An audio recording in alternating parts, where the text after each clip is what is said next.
Bonjour à tous, je suis Anne-Françoise Jumeau, architecte, et je suis accompagnée ce soir de Monsieur Lardot de Wiener-Berger, qui nous a accompagnés sur la mise au point en fait, de toute cette façade. Malheureusement, on passe la vidéo 2 minutes. Ça dure 2 minutes. Oui, on la passe. Ouais. Ben, c'est vous qui l'avez réalisé, on a trouvé que c'était assez bien.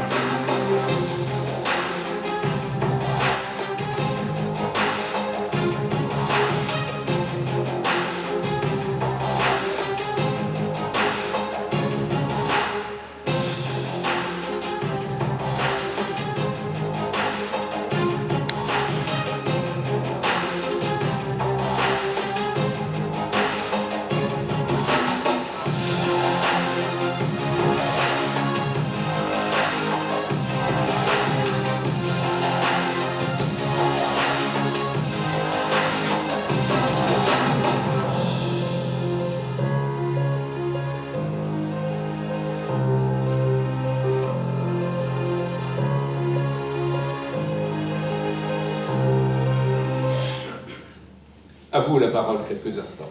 Merci. Donc ça va pouvoir me permettre, étant donné que vous avez pu apercevoir la constitution du bâtiment, de réduire un peu ce que j'ai écrit.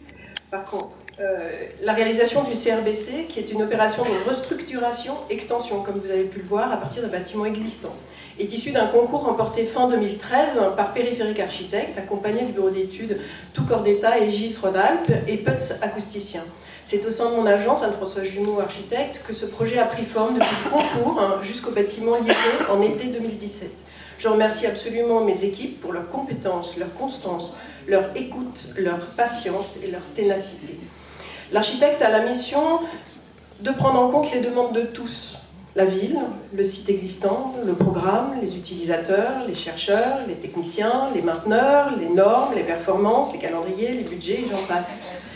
Afin de mettre au point un bâtiment outil, fonctionnel, performant, tout en créant un œuvre prototype qui s'intègre dans son contexte tout en rayonnant de nouveautés, bien sûr.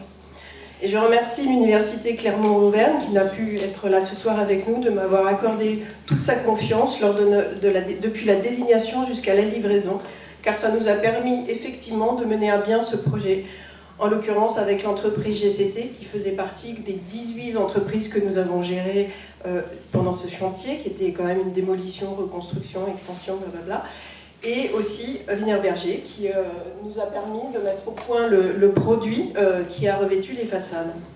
Donc on partait d'un bâtiment existant des années 70. Là on est vraiment dans une autre époque par rapport aux restructurations qu'on vient de voir précédemment. Il comportait 2 amphithéâtres superposés et un bâtiment dit extension. Les objectifs étaient 3. 1. Créer des espaces de travail dédiés, donner une identité unitaire et nouvelle au centre de recherche bioclinique qui accueille les chercheurs du GRED, qui rassemble 3 départements, les plantes, les drosophiles, les mammifères, dans cette nouvelle implantation. Ensuite, il fallait redorer l'image des amphithéâtres qui avaient effectivement vécu de l'université de médecine, tout en préservant leurs capacités et en assurant bien sûr la remise aux normes. Et il fallait doter les utilisateurs, tant les chercheurs que les étudiants, d'espaces extérieurs bienveillants, sympathiques et accueillants. Donc nous avons pris le parti d'étendre le bâtiment, ça vous l'avez vu. Je repasserai un peu plus loin, comme vous l'avez pu le voir sur le... Comment ? J'avais calculé, normalement j'ai 3 minutes, donc si je raccourcis, il y a 2 minutes là.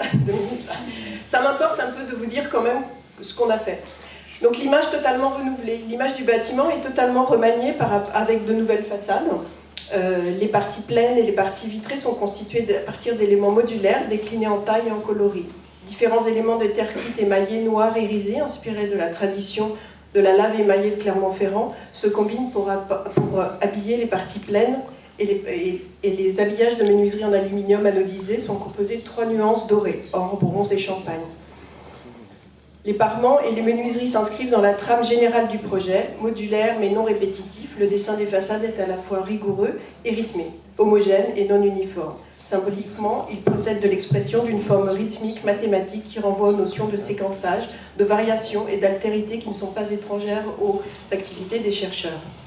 Les matériaux employés ont été souhaités scintillants, réfléchissants, sensibles aux variations de la lumière. Ainsi, la perception des façades change selon l'heure et la journée, la couleur du ciel. Le bâtiment interagit avec son environnement. Quelques minutes, bien sûr, c'est bien trop court pour vous raconter, expliquer tout ce que contient un tel bâtiment, qui tient plus du bâtiment machine que de l'abri.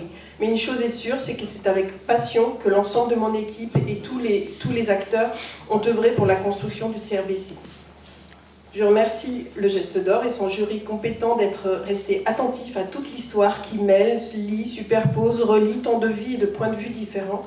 Merci d'être venu visiter cette opération avec votre belle curiosité et de nous récompenser aujourd'hui. Merci beaucoup. Qui remet le prix a été visiter ce chantier en particulier et nous avons déjà récompensé votre agence pour l'opération du 19e arrondissement. Voilà, de Coelia. Merci à vous, merci infiniment. Merci. Des heures.